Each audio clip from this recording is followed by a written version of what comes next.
Hello everyone, welcome to another episode of Into the Hive Mind. This time we're going to do things a little bit differently, where I am trying to show images that I took over the weekend for a battle report.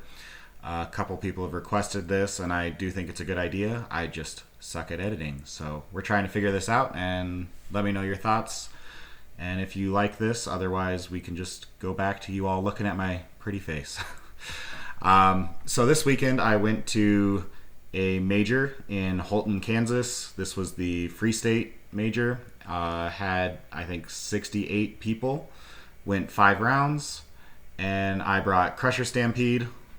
As I just discussed in my last video, I brought a triple sporocyst fortification. So my army is right here up on the screen for you guys to see. And I'll just go over the army list real quick.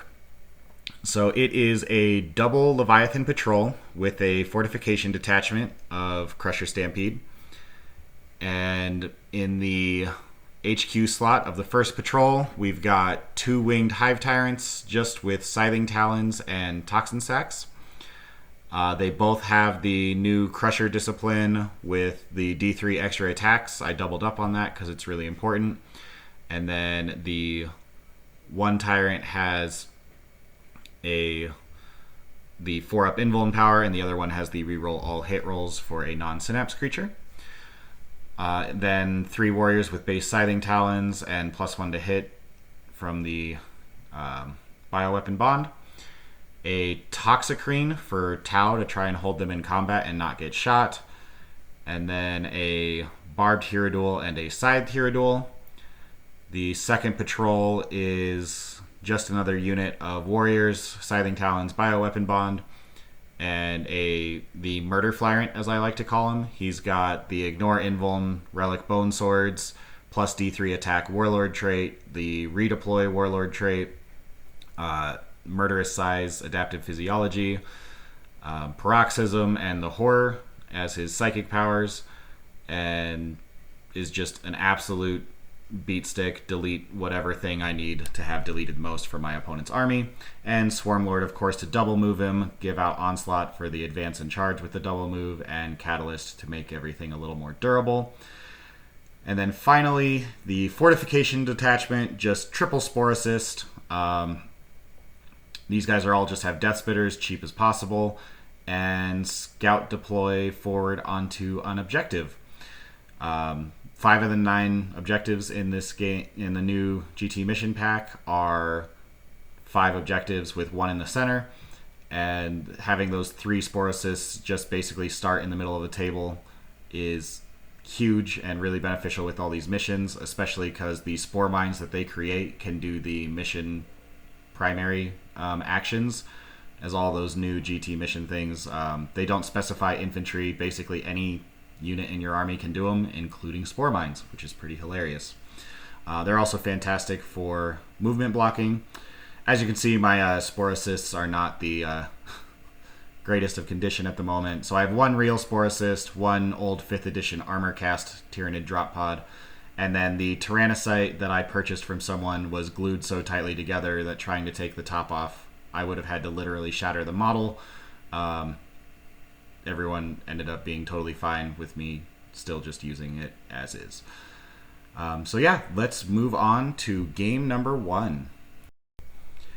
Alright, so game number 1 was against a Nurgle army. This was mission 11, Recover the Relics, and I played against Charles Fox. As you can see, this mission is 6 objectives, hammer and anvil deployment. Charles' list is basically a Death Guard detachment with a Nurgle Demon detachment. In the Death Guard detachment, he's got a Sorcerer in Terminator armor. He has a Decimator with Soulburner Petard and a Claw with Hellflamer, the Tallyman. 2 Fetid Bloat Drones with Flesh Mowers. A Myphitic Blight Hauler, 2 of them with Multi-Meltas missile launchers. 2 Plague Burst Crawlers, with the entropy cannons. And then in the Bellicor Nurgle detachment, he has Bellicor with Epidemius, 4 Nurglings, 10 Plague Bearers with instruments, and 2 units of 6 Furies. Secondaries that we took, I took Stranglehold, Bring It Down, and Raise the Banners. And Charles took Knockmound, Engage on All Fronts, and Bring It Down. He did win the role for Attacker Defender, so he's got the first drop on terrain, and he also won the role to go first. This picture was taken right at the end of his first movement phase, and as you can see, he basically moved Be'lakor, the Flesh Mowers, and the Myphitic Blight Haulers forward, while he has Epidemius, Tallyman hiding inside some buildings in his deployment zone, with the Plague Burst Crawlers hiding in his backfield to fire off some mortar shots. Whereas I deployed essentially everything on the line. The only thing that I'm really hiding out of line of sight is some warriors, my Murder Flyrant, Swarmlord, and I forward deployed all 3 Sporocysts on a single objective just to really put on the pressure there. And yeah, his first turn he moved up. I did tell him that my Murder Flyrant would be able to kill Be'lakor if he got the opportunity, and he said Be'lakor could do the same, and I did not disagree with him. And then turn 1, he moved everything forward in position and got ready to charge my Sporocyst. So the Flesh Mower that you see closest to my lines actually charged the second Sporocyst, and Be'lakor charged the one closest to him, and absolutely decimated the first Sporocyst, and the Flesh Mower put on a good chunk of wounds onto the second one. His shooting, I believe he put a couple wounds on the Flyrant that is located right behind the Sporocysts in what is Manufactorum terrain for Dense, is what we called it.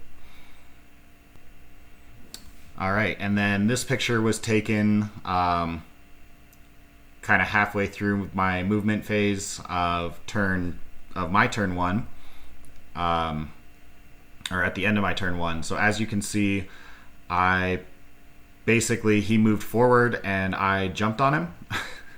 My Flyrants are very fast, and Swarmlord double moving the Flyrant that you see on his center objective in his deployment zone. Actually rolled a boxcars for the charge to be able to fly over the Plague Burst Crawler and touch his home objective and steal it from him, because all he had was the Decimator Dreadnought on that objective, and the Flyrant being in Crusher Stampede counted as more models. So with this, I was able to steal 2 of his 3 objectives. The Toxicrene at the top of the photo charged some Nurglings, but the barricade there, we had elected to call Ruin Walls, so I actually could not go over them, which means I could not touch the objective. So he has some Nurglings right underneath his hand there in that photo that are actually holding that objective, but I was able to steal the other 2 from him. And also notice the distinct lack of Be'lakor. My Murder Flyrant did jump forward, charged into Be'lakor, had all the buffs, and with the Ignore Invulns just absolutely obliterated him. And I left the Flesh Mower in contact with my Sporocyst, and my Scythe Hierodule charged his other Flesh Mower and actually just kind of whiffed and only did 5 of the 9 wounds to it. So that one is definitely still alive. With this, as you can see, I already have a ton of pressure. I'm in his face, and he lost his main threat right off the bat. He ends up, he did Knockmound in his corner with the Plague Bearers, but at the moment he has 1 Knockmound, 2 Engage, 2 Bring It Down, and I have 3 Stranglehold, 3 Bring It Down, and I began to raise banners on 2 of my 3 home objectives with my warriors. This photo now shows much later in the game. I didn't take a photo for every single turn, but as you can see, I was able to push forward quite a bit, and my opponent's army crumbled relatively quickly. Death Guard just don't have a lot to deal with Crusher Stampede, so unfortunately this game was a very kind of lopsided one. He did manage to finish off my other Sporocyst, and at the moment I have a whole bunch of monsters that are really low on wounds, but he couldn't quite finish anything off. I think the Barbed Hierodule is at 3. I have a Flyrant at 1, another Flyrant at 6, and another Flyrant at 2. In a little bit, the Tallyman actually comes out and finishes off the 1 wound Flyrant, and Epidemius comes out and finishes off the 2 wound Flyrant, both of them in combat. So that was pretty funny. But at the end of the game, he ended up only killing 2 sporocysts and 2 flying hive tyrants, and I tabled him for an eventual victory of 94 to 42. All right, game 2. This game was against Robert Moreland. He is the TO of the Dallas Open GT, I believe.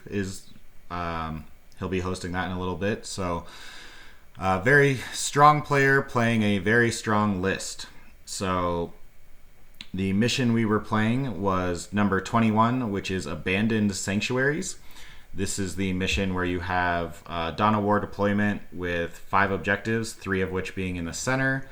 The downside of this mission is you cannot scout deploy, so my sporocysts could not scout deploy, and you cannot pregame move, which Robert also had a pregame move built into his Custodes list that he was not able to do either. So his list was surprisingly not Emperor's Chosen. Instead, he was the emissaries, and basically that meant that his entire army had fight first and ignore all hit and wound modifiers. And then his list was a shield captain in Terminator armor with the Unstoppable Destroyer and Praetorian Plate, a shield captain on jet bike with all the super durable buffs, so 9 wounds, 5 up, feel no pain. Trajan, as always, and then the final character was the Praetor, which is the -1 to hit banner. So you had 4 characters, 3 units of 3 Sagittarum, and again, these guys ignore all hit modifiers, so they can advance, fire both their gun profiles, and still be hitting you on 2s, rerolling 1s with Trajan. Pretty good. He also had a Contemptor Dreadnought, and the 3 units of 3 bikes, all with salvo launchers, which is what is currently very good in the Custodes meta right now. So, yeah, this is going to be a very tough mission. This is because this mission is the hold the center as the additional primary. Custodes is the one army that I really don't want to be fighting over the center with, and especially in this mission, because you get 5 points for holding the center at the end of the game, I very much want to go second. Unfortunately, I won the roll and I ended up having to go first.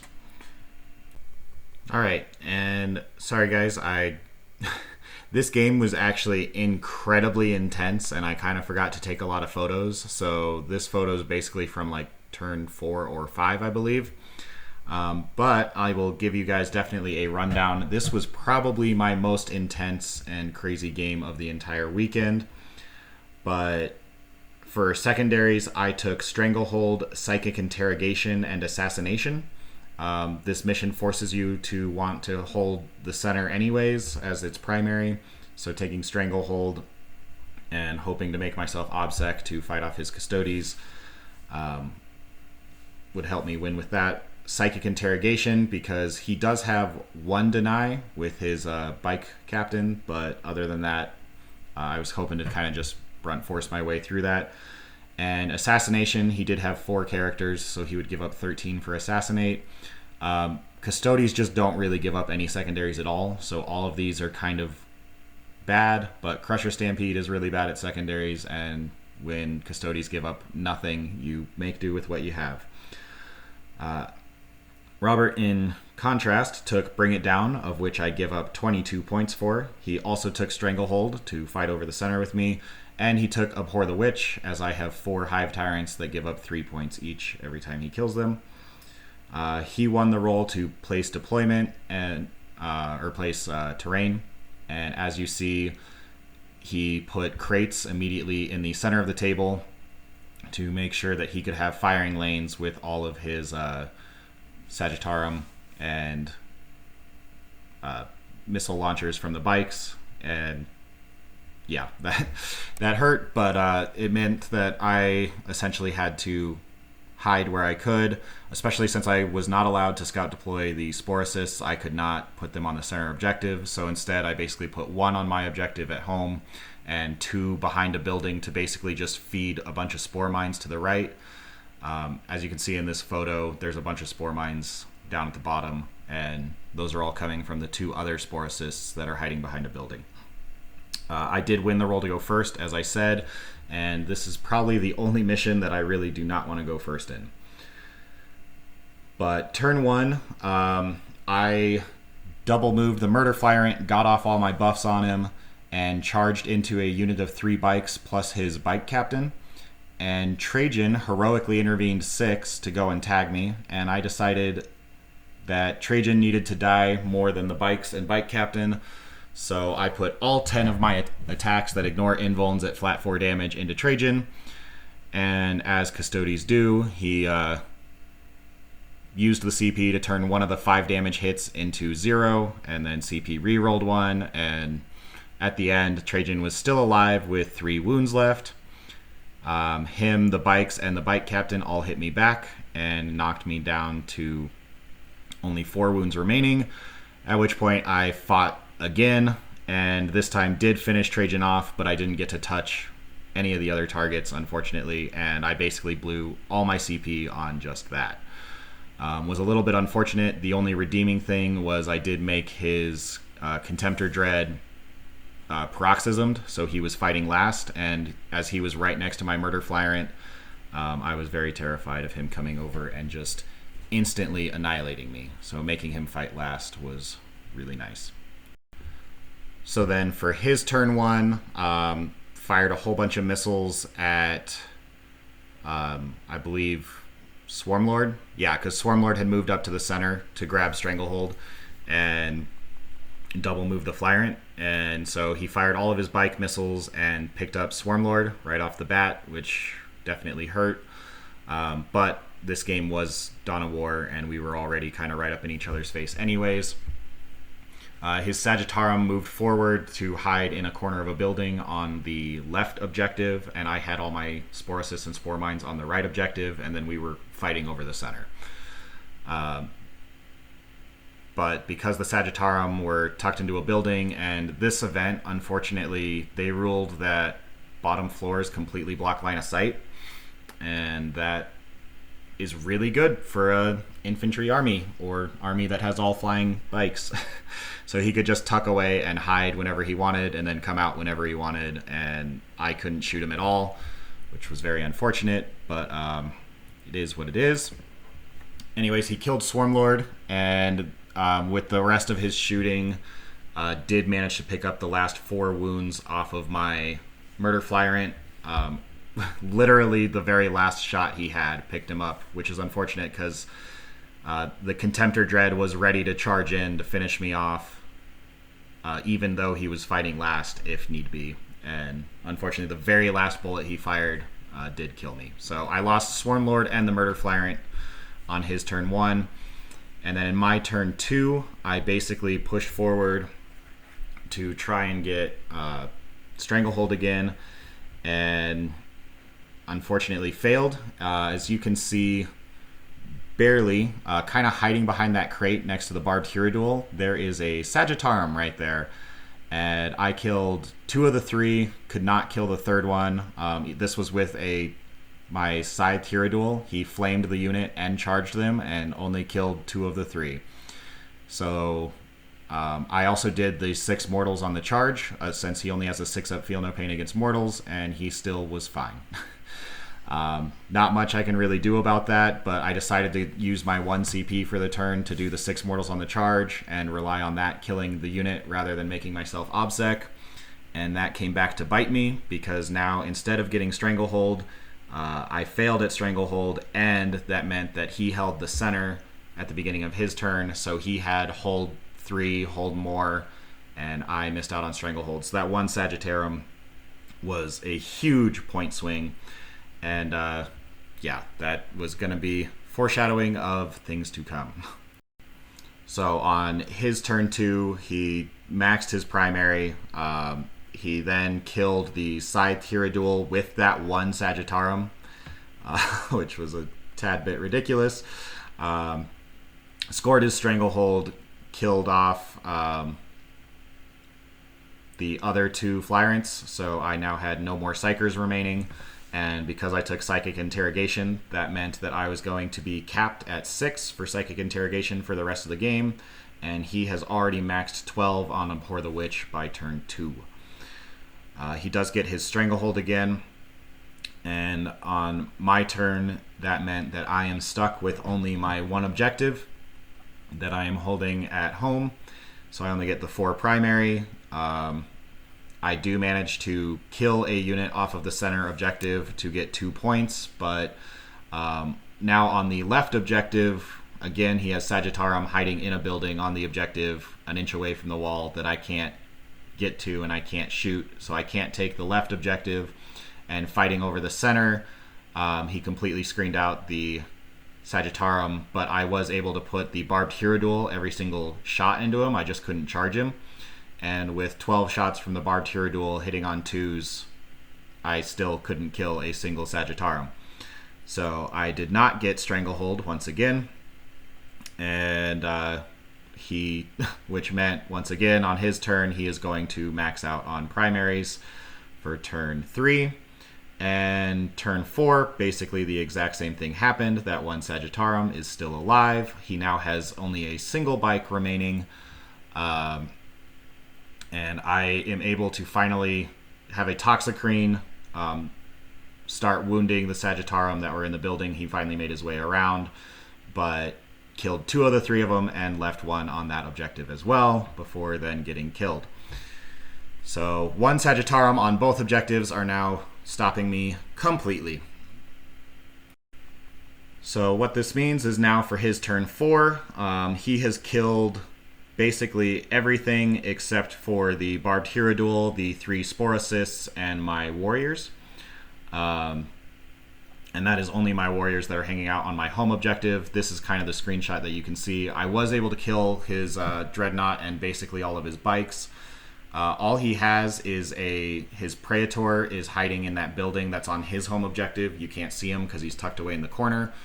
But there is a character there hiding in the corner on the objective. And then he has his bike captain currently surrounded by spore mines in this picture. Tried to steal my objective from me, but my warriors are there and they are OBSEC. And then he has a single bike on 1 wound, basically blocking me from charging his bike captain with the Barbed Tyradul.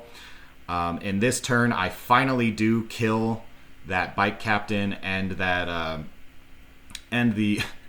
I shoot and kill the bike captain. I charge the single Sagittarum on the center objective, and I say, screw it, I'm not going to leave this up to dice. I spend my only CP for the turn to do the 6 mortals to this 1 Sagittarum.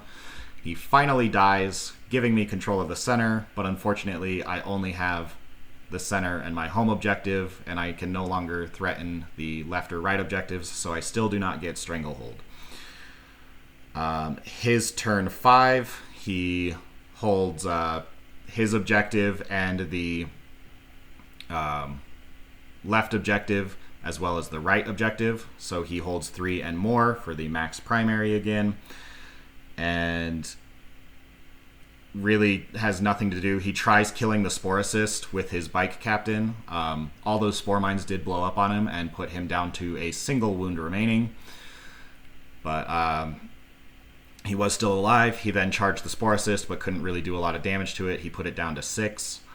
And then for my final turn 5 of the game, I basically spent my 1 CP to double move the warriors forward onto the objective, and the Barbed Tyradul turned around and killed the last Sagittarum on the on the right objective, and charged the guy, his banner character, on his home objective through the wall. And then the Sporocyst spawned 3 more spore mines to take out that last wound on his bike captain. And the spore mines somehow could not take off the last wound on the bike captain, so he lived on 1 wound, and the Barbed Tyradul charging did 6 mortals on the charge. He made 1 feel no pain to have 1 wound left. And then he made all of his 4-up invulns from the barbed hero duel punching him. So he lived at the end of the game with 1 wound left. And because he's an infantry character for Custodes, he is obsec, so he still held that objective, which meant, yeah. That was once again a ridiculous point swing because I took Assassinate and I had 2 characters with 1 wound left, and they were stealing more objectives from me once again. The bright side was I was able to get the 5 points at the end of the game for holding the center. So overall, what this meant is we finished the game. I actually was able to get 15 primary on turn 5, or sorry, hold 2 and more on turn 5. I was able to get hold 1 turn 3, hold 1 turn 4, and hold 2 on turn 2. And then with a total of the 5 for the additional primary and getting the 2 points for shooting something off the center turn 1, 3, 4, and 5 meant that I actually scored 41 points on the primary, which is pretty good, most of which was through the fighting over the center. But Robert had hold 2 and more literally turn 2, 3, 4, and 5, so he maxed out the primary, and then I just could not even remotely compete on the secondary game with the Custodes player, with Custodes in general. So I only got 3 points on Stranglehold. Again, just single Sagittarum denied that for 3 different turns. Psychic Interrogation, I only got 6 points on because I got it turn 1 and 2, and then all 4 of my Hive Tyrants were dead.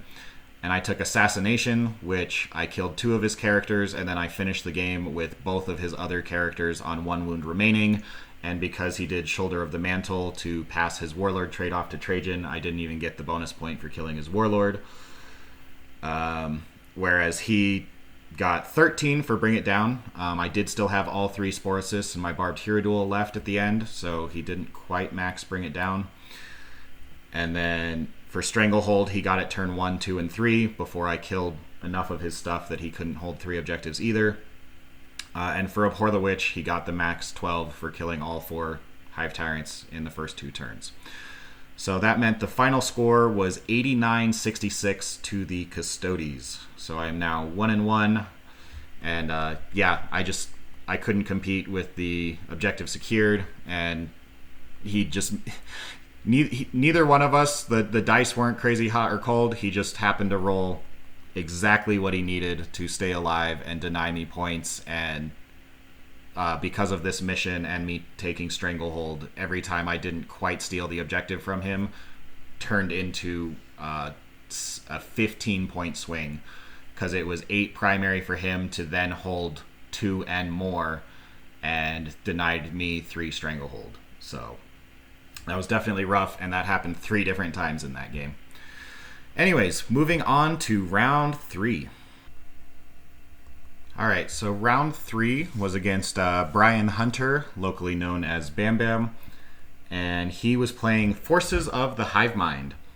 So the mission we were playing was Secure Missing Artifacts, which is one of the 5 objective ones with an objective in the center, exactly what I was kind of built my list around.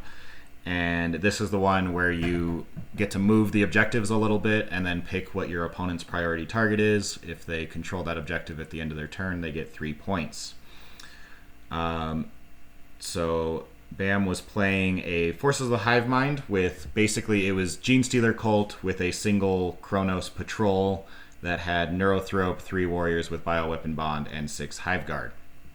The Genestealer Cult detachment, though, was a Twisted Helix with a Biophagus and Familiar, Kellermorph with the Wormtooth Round Relic, a Magus with Mass Hypnosis, Might from Beyond, and a Patriarch, same powers, he wanted to double up on him, and then also having a Psychic Familiar and the Biomorph Adaptation Warlord trait. And then his troops, he had 2 units of 5 Acolytes just as action monkeys, a 10-man unit of Rock Drill Acolytes that went in a truck, 5 more Hand Flamer Acolytes, and 5 more Action Monkey Acolytes. So for a total of 15 Action Monkeys plus 5 Flamers, all in Deep Strike. And then, nope, even 5 more. So 5 squads of Action Monkey Acolytes, some drills, and some Hand Flamers. And then 3 units of 10 Pure Strain, one of which got to do the redeploy and show back up turn 1. The other got the pregame move, and the 3rd unit of Pure Strains had the +1 attack the first time they fought. Yeah, so basically in this game I deployed all 3 sporocysts right on the center objective, and then Bam won the turn to go first. And the picture that you are seeing right now is the Acolytes got out of the truck, the Genestealers with the pregame moved forward. Both of them charged a Sporocyst each, and then the Hive Guard double shot, and essentially all 3 Sporocysts were dead turn 1. That was basically saying as I was just talking over and over again about what all the stuff the Sporocysts did, he was just like, you know what, never mind, I'm just going to kill him. And that's what he did. Turn 1, he picked up all 3 of them, getting him that center objective. And yeah, making it where he didn't have to deal with Sporocysts all game. So he did win the roll to go first. And sorry, I should have gone over secondaries, but I took Stranglehold, Assassinate, and Grind. And he took Bring It Down, Psychic Interrogation, and Knockwound. And turn 1, he was able to get 9 points for Bring It Down. Or sorry, 6 points for Bring It Down for killing all 3 Sporocysts. He did get his Psychic Interrogation off, even through my deny. And he retrieved Knockwound with one of his 5 Acolyte squads. The problem is that he used his strongest Acolyte unit and his pregame move Genestealer unit just to kill Sporocysts, which meant that my entire army got to jump on him, which you can kind of see here in this picture. This is the end of my first movement phase. Shooting phase. I did shoot and flame these Acolytes and Genestealers a little bit, and then I proceeded to charge and pick up both squads pretty cleanly. The Ignore Invuln Murder Flyrant chops through Genestealers pretty quick, turns out. So turn 2, Bam then basically had to bring in the Genestealer squad from reserves that counted it as 1 turn earlier, but I had spread out my entire army to basically block my entire deployment zone from his deep striking. The only thing he was able to do was put 5 Acolytes in a corner for Knockwound, and the Keller Morph came in and tried to shoot my 3 warriors off of my home objective, and somehow, with the Wormtooth rounds, you're hitting on 3s, wounding on 3s, and I did have a 5-up Invuln. So the Keller Morph actually kind of whiffed, even with flat 3 damage. I actually only lost 1 warrior. He did make a charge, though, with 5 Acolytes into those warriors and killed a second one. So he did steal the objective from me for the turn, but he didn't kill the warriors completely. And then my turn 2 was very effective. My Murder Flyrant went over and completely obliterated the entire squad. I did spend 1 CP for Implant Attack to finish off the last one, but Murder Flyrant with Ignore Invulns killed the entire squad of Genestealers that had the +1 to attack. He was hiding them in the corner, and so tagged those, killed them before they even got to fight. The 3 warriors that were also near my home objective went and killed the Keller Morph and Acolytes that had finished off the first warrior squad. And then as you can see, my Scythe Hero Duel basically just played guard dog in the center. Flyrants kind of went from every angle, and Bam is quickly running out of stuff. What you don't see in the pictures are the Hive Guard that are tucked away in the building. Again, bottom floor blocks line of sight. So he's got Hive Guard tucked inside the building, and they've been chipping away at me all game long.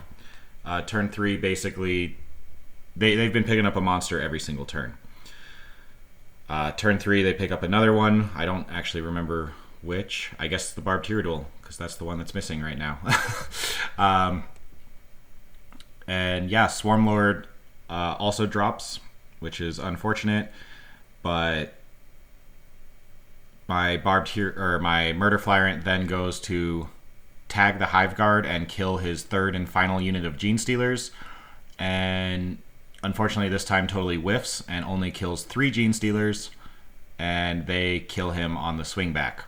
So I end up not tagging his Hive Guard, and then yeah, turn 4, the Hive Guard go and pick up Swarmlord.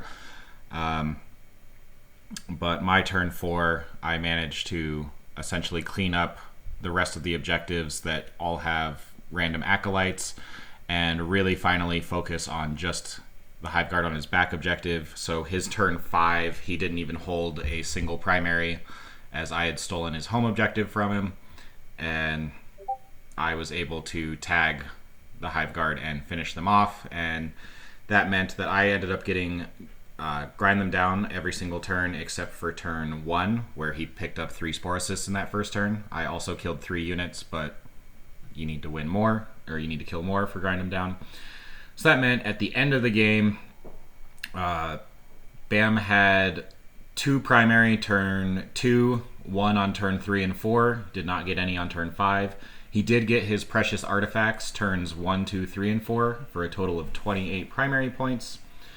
He got 13 on Bring It Down, killing all 3 sporocysts turn 1, the Barbed Tyradul,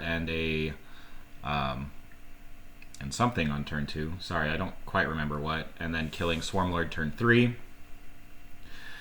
He was not able to kill any monsters turn 4, and turn 5, I killed the Hive Guard by then. He did take Psychic Interrogation, and he got it off turn 1 and 2, but then I had killed his Psychers, much like my previous opponent did to me. Being Genestealer Cult, he was definitely able to get all 12 for Knockmoon data.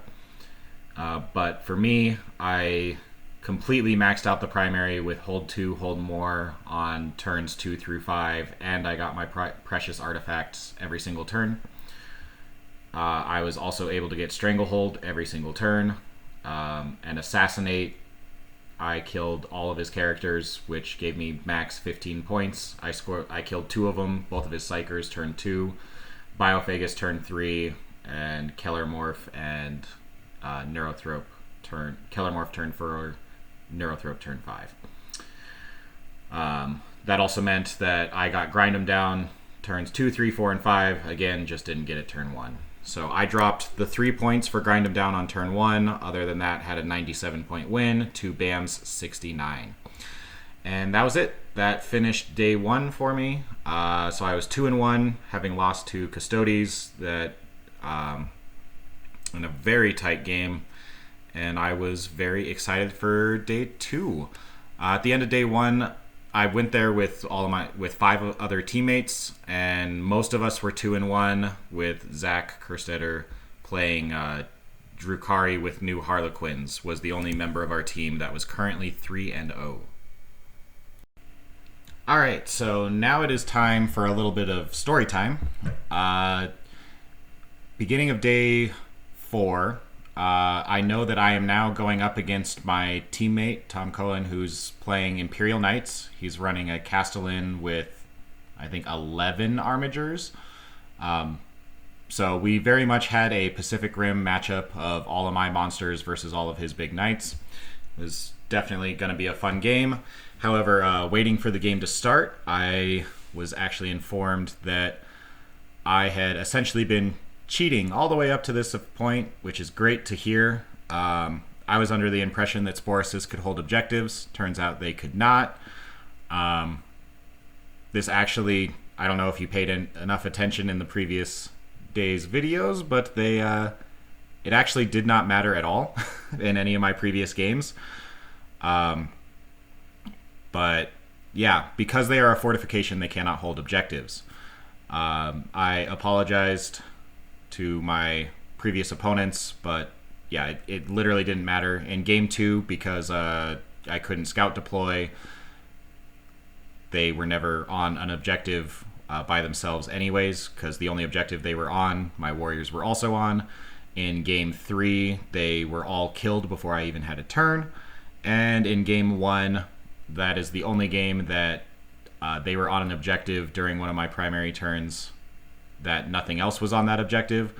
But I tabled my opponent in like 3 turns, and I ended up with 5 objectives every single turn from basically turn 3 on. So that would not have resulted in me scoring any less than max for primary, even if the sporocysts couldn't have been holding those objectives. So the judges, I told the judges that it was Dan Salmons was the one who came up and informed me, or asked me if I knew that the sporocysts couldn't hold objectives. I did not, and so I immediately went to the judges, explained what happened, and that it didn't affect any of my games, and that I would not be including that, or that I would not be doing this moving forward. They just said thanks for telling, and don't do it again. So I was able to continue playing day 2, just with the knowledge that sporocysts could not hold objectives anymore. So yeah, fun little story time. But that meant that my whole strategy of trying to hold the center with all the sporocysts has now completely changed. And now against my teammate Tom, I am going to just play the movement blocking game. And yeah, it was still, there's still a useful tool, but when 350 points of your list don't do what you think they do, you can get in, it's tough to change your strategy completely. So anyways, we are playing Death and Zeal. So this mission is essentially you get 2 points for controlling an objective that you did not control at the start of your turn, and you get 2 points if you kill a model off of an objective, and you get 3 points if you do both. Unfortunately, not really thinking about that, I again was just kind of going for more movement blocking. So as you can see, and this was our deployment, and I deployed all 3 sporocysts on objectives, but kind of in such a way that it'd be really aggravating for Tom to, he'd have to go around the sporocyst if he wanted to ignore it. And yeah, unfortunately, that meant that the sporocysts were on objectives, so he would just get 2 points for killing them because of the mission primary. And yeah, that was just a big mistake on my part. But anyways, let's go over Tom's list. It's 3 Warglaves with Melta and the little choppy blade, and then a unit of 3 lightning locks and a unit of 2 lightning locks, and a Castellan with the 4-up Invuln Warlord trait. He starts with 12 CP. Castellan also has Call's Wrath, of course. And he is House Raven, meaning he can advance and shoot everything without penalty. And he has an auto advance 8 strat, which really helped him in this game. But as far as secondaries, I took Stranglehold, Warp Ritual, and Bring It Down. I went for Warp Ritual because I didn't really have much else to take, and I was hoping that I would have at least one of my tyrants alive by turn 3. This game I did actually take the most photos for, so hopefully you guys enjoy that. Bring It Down, obviously both of us took that. We could both max it against each other. Tom took Yield No Ground, the new Imperial Knight secondary that is much better than the Tyrannid one. And then he also took To the Last, which was his 3-man Lightning Lock and his 2-man Lightning Lock, in addition to his Castellan. In this game, Tom won the role to deploy terrain. He also won the role to go first. And that was really big, because that meant his very first turn, he basically kind of stayed in his little castle, killed the Sporocyst off of one objective for the 2 primary points, and got to throw the rest of his firepower into one of my Flyrants and picked him up before I could really do anything. So then on my turn 1, I tried to be a little, also kind of cagey. I didn't want to just throw my stuff right into his lines and then just get immediately picked up by the Castellan. So I flew a Flyrant forward into the forest to do Warp Ritual. Swarmlord actually did Metabolic Overdrive to try and hide behind that rock on the bottom there, which we agreed he was just small enough that I could not be seen while hiding behind there. And then he double moved my Murder Flyrant up into his lines, where I decided not to get greedy, and I basically only charged a single Warglaive with all my buffs, reroll wounds plus 2d3 attacks, and ignoring invulns. I obliterated the Warglaive, but I'm glad I didn't get greedy. I would not have been able to kill a second one without fighting twice, and unfortunately, I had spent 2 CP to transhuman turn 1, so my Flyrant basically took all of his firepower, and he wasn't able to pick up 3 monsters turn 1. So, but I'd already spent 2 CP on that, 1 CP on double moving Swarmlord, 1 CP to reroll Onslaught that I had failed in the Psychic phase in order to get my Flyrant over there anyways. And then, so yeah, so I'd already spent a whole bunch of CP, and I didn't have enough to fight twice and still overrun. So yeah, I decided not to get greedy, only went after 1, killed it, and then overran back behind this ruin out of line of sight, as you guys can see here in this picture. So that meant at the end of turn 1, Tom had 2 for Bring It Down, killing the Sporocyst and the Hive Tyrant, and I had 3 for Stranglehold, 3 for Warp Ritual, and 2 for Bring It Down, getting Stranglehold also while jumping back behind that building. The Murder Flyrant happened to also be able to pick up an objective, which was really nice. And yeah, I got 2 for Bring It Down for having killed his 1 Warglaive. Then on Tom's turn 2... Yeah, then on Tom's turn 2, he moved out from his little castle, and he used the 8-inch auto-advance strat on his Castellan to barely be able to touch that building, where he can now see my Murder Flyrant, which meant all of my humming and hawing and deciding how much CP to use ended up being for nothing, as my overrun actually didn't benefit me at all, which is very unfortunate. He used the House Raven strat to reroll all 1s on his Castellan again. He basically did this every turn. That's why his list starts with 12 CP. And he was able to pick up the Murder Flyrant just with the Castellan. Meanwhile, all of his Armigers were able to chip away, bring that Flyrant in the center down to 4 wounds. The forest that I placed there was definitely paying off. And then he charged the Sporocyst with a Warglaive to get on top of that center objective. And unfortunately, it being OBSEC meant he did steal the objective from me, and my Flyrant only had 4 wounds left. And because now the Sporocyst doesn't count for holding objectives, I could not swing that objective back in my favor, which definitely hurt a lot, because that meant on my turn I only controlled 2, and if I was able to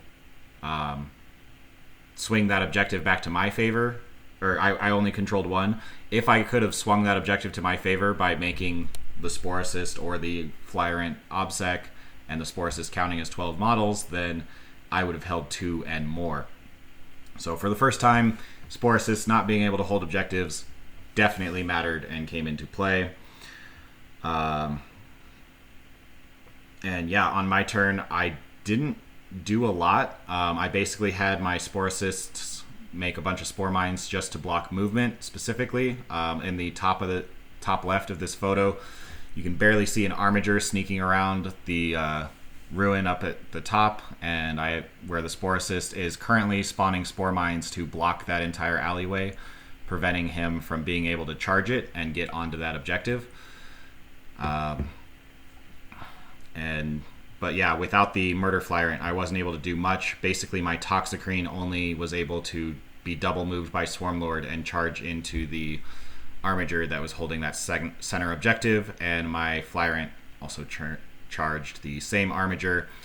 Unfortunately, between both the Toxicrene and the Flyrant and the Spore Mines, that Armiger still lived with 3 wounds left, and being OBSEC, it held that objective over me. Here is just a real fun, better picture showing the Sporocysts spawning Spore Mines that are basically completely blocking this Armiger in against this ruin. He had to fire all 3 Stubbers at it, and he fired his D3 Melt-A-Gun at it, and didn't quite kill it, which meant he couldn't charge the Sporocyst. and I ended up doing the exact same thing the very next turn, which was hilarious. Again, just main problem being the sporocyst isn't actually holding that objective. All it's doing is preventing Tom from getting on top of it. Here's the photo of the end of my turn 2. So as you can see, the Toxicrene and Flyrant are in combat with the Armiger, but only took it down to 3 wounds.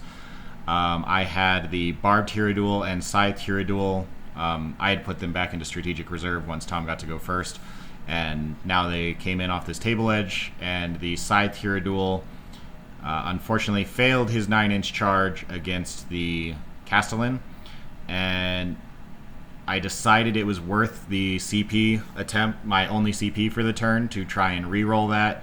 Because if the Scythe Hierodual did make it in and was able to even degrade the Castellan and make Tom have to spend CP to put it at top bracket, it meant he at least wouldn't have enough CP to re-roll the 1s on everything. And who knows, maybe I'd roll super hot and somehow kill the Castellan. It was at 21 wounds, I believe, at this point, after some chip damage from the Barbed Hierodual and him hurting himself with overcharged plasma. Unfortunately, I failed the charge, and then I failed the reroll, so I basically just wasted my only CP for the turn, and that really sucked because that meant on Tom's turn he was able to fall back from the Toxicrene on that center objective. He was able to fall back, still stay on the center, and I did not have my CP to try and hold him in place, which was my original hope. But yeah, I kind of went for high risk, high reward of making that 9-inch charge and really hurting the Castellan, and unfortunately it just did not pay off.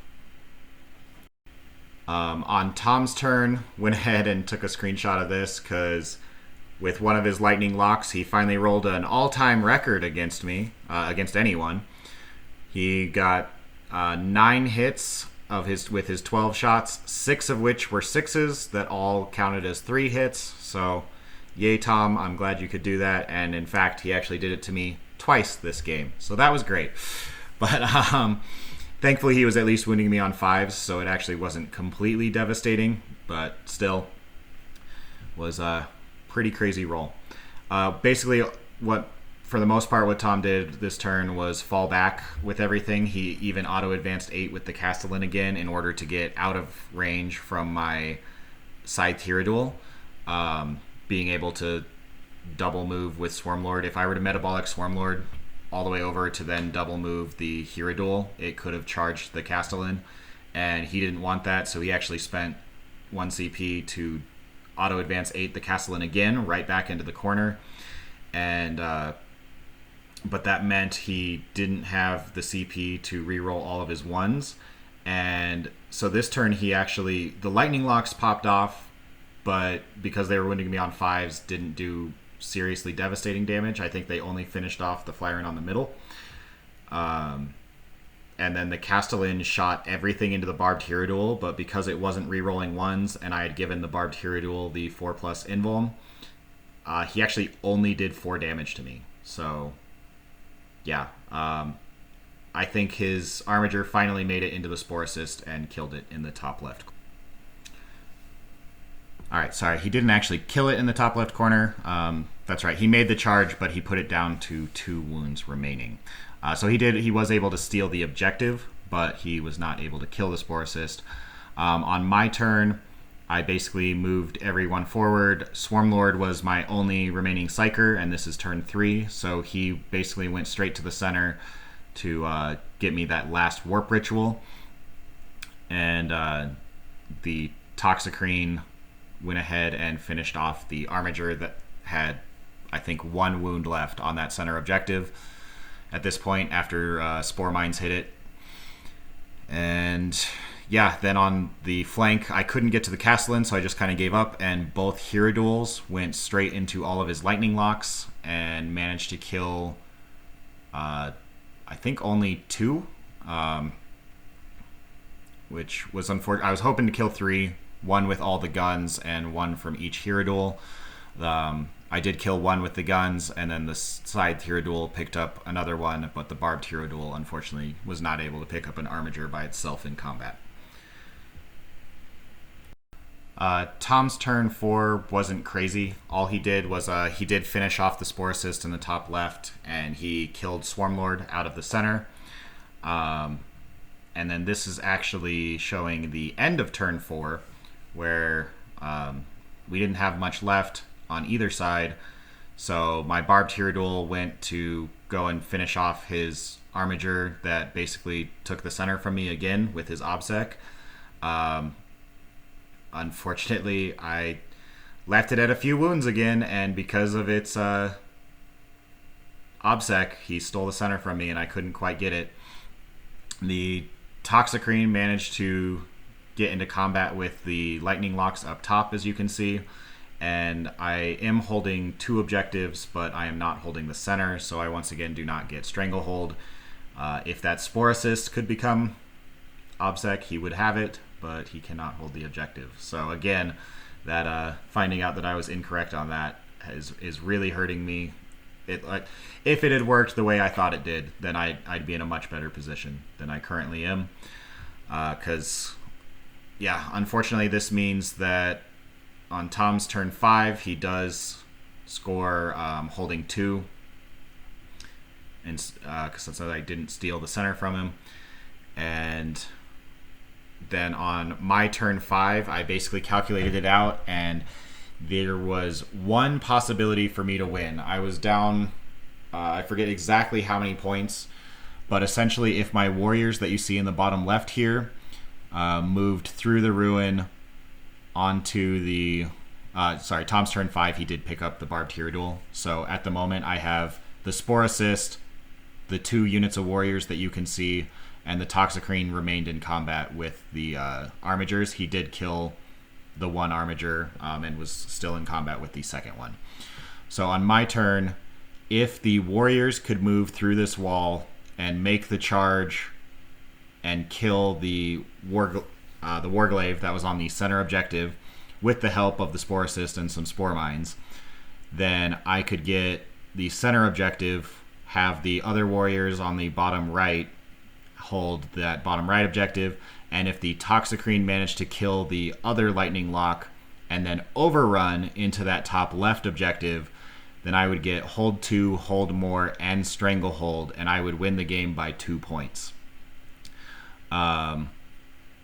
The Spore Mines and Sporocyst brought the Armiger and the Warglaive in the center of the table all the way down to 2 wounds. The warriors made their 7-inch charge through the forest, and then the Toxicrene completely whiffed and only did 2 damage to the lightning lock. Unfortunately, it needed to do 5, and then I would have had to roll a 6 on my onslaught advance as well. So it was very unlikely, but there was a chance that I could have ended up winning the game. Unfortunately, the Toxicrene did not kill that lightning lock, so instead I just got hold 2 and hold more, and I ended up losing by only 2 points. So very tight game. It really just came down to the fact that I couldn't hold quite enough primary objectives. As far as secondaries, Tom got 15 for Yield No Ground, 15 for Bring It Down, and 11 for To the Last. If the Toxicrene had killed that one lightning lock, he would have only gotten 8 for To the Last. So sorry, I actually lost by 6 points because Tom ended up getting 3 points for that, and I did not get the 3 for Stranglehold. And then for me, I actually got 44 primary points, but I didn't get all the Stranglehold points that I needed. I only got 6 on Stranglehold, and again, those Sporocysts could have gotten me all 15, which is literally the whole reason for their inclusion in the list. I did get the max 12 for Warp Ritual, and I got 14 for Bring It Down. If I'd killed the Lightning Lock, I would have had 15, and that would have been the tiebreaker point right there. But yeah, so final score was 86-92 Imperial Knight victory. And that brings us to the final round of the game. Our teammate Zach is now playing in the finals up against Custodes, a very similar list to the Custodes that I played in round 2. Not the exact one, but the guy's teammate that was basically the exact same list. All right, so let's get on to game number 5. Game 5 was against JT playing Black Templars. JT was a ton of fun to play against, and he knows how to play Black Templars really well. But at this point, we are 2-2, so we're just here to have a good time, and yeah, definitely did. But JT's list is Black Templar with tons of characters. He has Grimaldus with his 3 attendants, High Marshal Hellbreak, and 2 5-man Crusader squads, just as kind of action monkeys. A giant 14-man Crusader squad with just buckets of dice, getting to have all of the random prayers and stuff to buff up their melee. A 2 different 5-man a Blade Guard Vet squad, 5-man, a Primaris Apothecary with all the healing shenanigans that we've grown to love, 2 Redemptor Dreadnoughts, and then 2 5-man Vanguard Vet squads, one of which has 4 Lightning Claws, and the Champion of the Feast has the crazy Power Fist. Second Vanguard squad has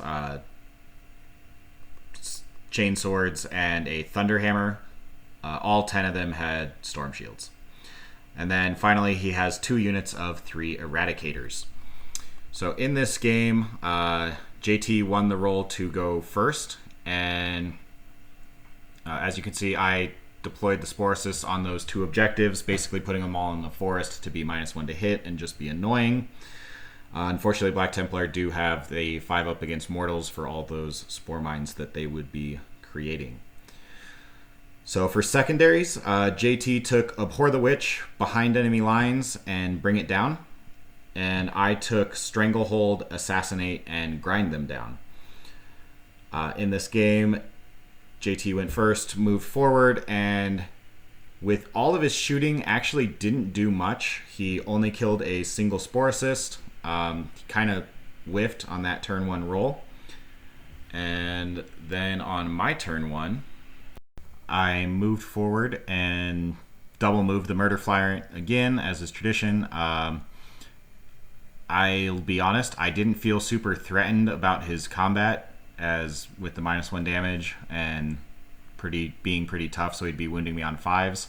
So I double moved the Flyrant deep into his deployment zone, and I charged one of his Contemptor Dreads. Helbrecht ended up heroically intervening, got in a whole wound into the Murder Flyrant for his trouble, and then I fought twice and killed him too. So the Murder Flyrant picked up the Contemptor Dread and killed Helbrecht, which JT was pretty blown away at how powerful the Murder Flyrant was. And other than that, I just kind of moved forward and threw some guns into his large 14-man squad. I also put the Horror and Paroxysm on them in order to make them a little less scary for when they hit me.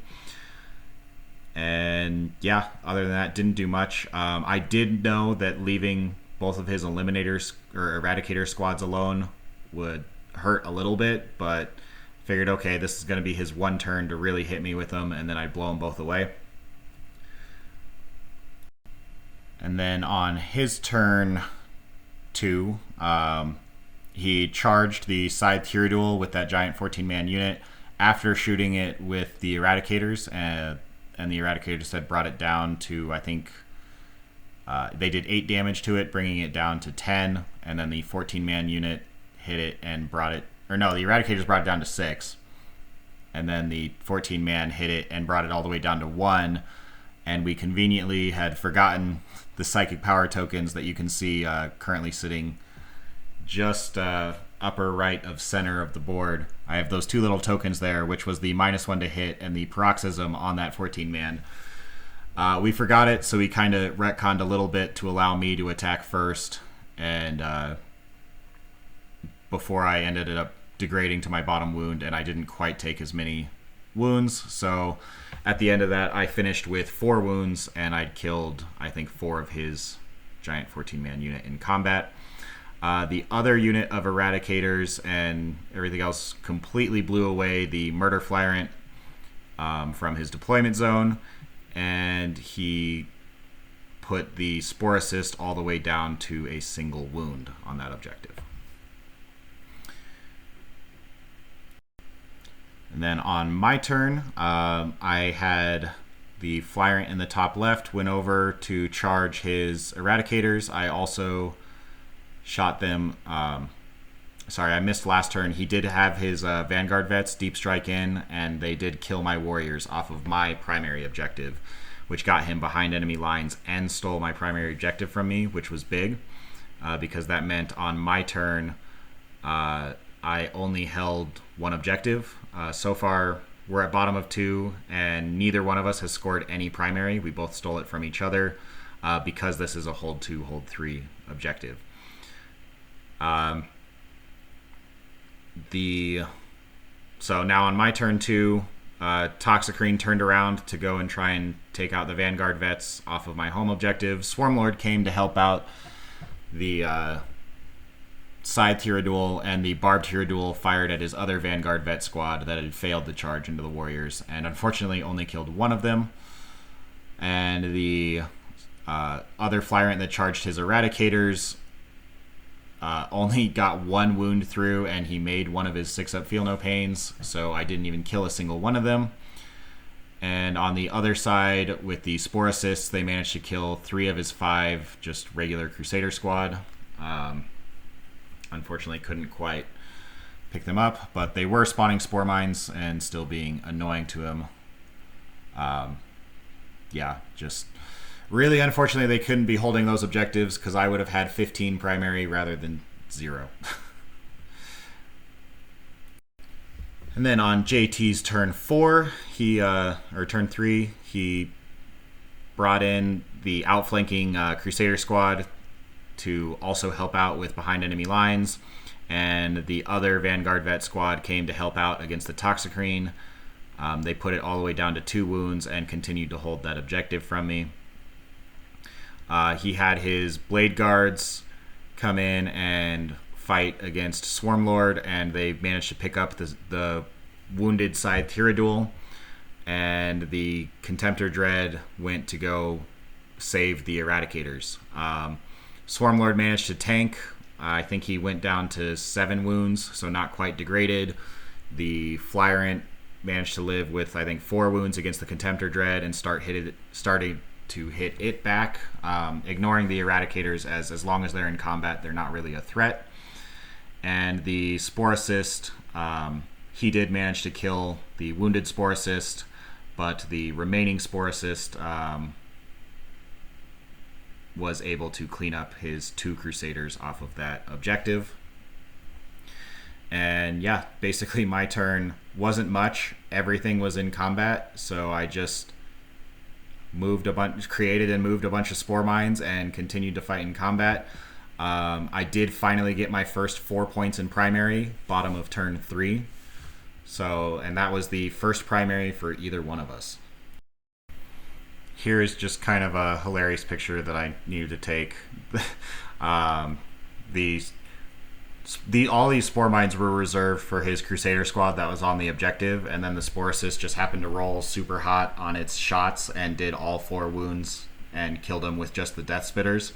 So now I have this just giant stack of Spore Mines sitting on this objective and basically saying, you're not allowed to come over here. And then with this one, this is basically his turn 4, where everything is just continuing to stay in combat. He did pick up the Toxicrene, unfortunately, so he now has that objective, my home objective, on complete solid lockdown. And on my turn, the Barbed Tyraduel decided to go take out the Eradicator and Dreadnought. He does unfortunately leave the objective. I managed to score the 4 primary points before I moved him, but yeah, then I moved him to go kill those guys, because if they were alive, they'd probably table me this turn, because at this moment I only have a Sporocyst, a bunch of Spore Mines, Swarmlord, and the Barbed Tyraduel left.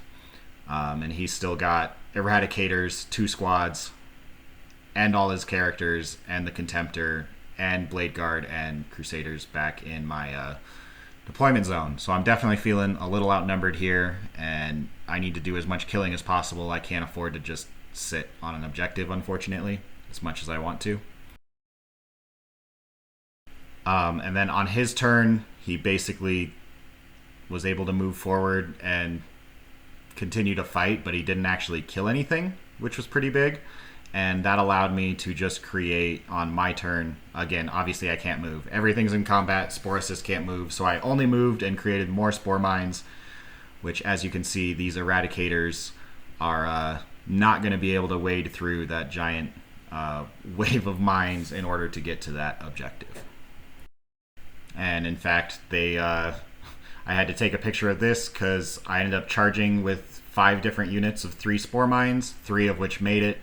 So these eradicators now had 9 spore mines blow up on them. As you can see, the sporocyst did 2 wounds with its death spitters. The spore mines then blew up and did 11 mortals, even with his 5-up feel no pain. They were able to get 8 of those 11 through and pick up the entire eradicator unit by themselves, which was pretty cool. So then that meant for JT's turn 5, there was not much left to do other than continue to stay in combat. He is sitting there holding 2 objectives at the moment. And then he spent 1 CP to make his squad OBSEC in order to steal it from Swarmlord. So his turn 5, he did get the max 12 primary.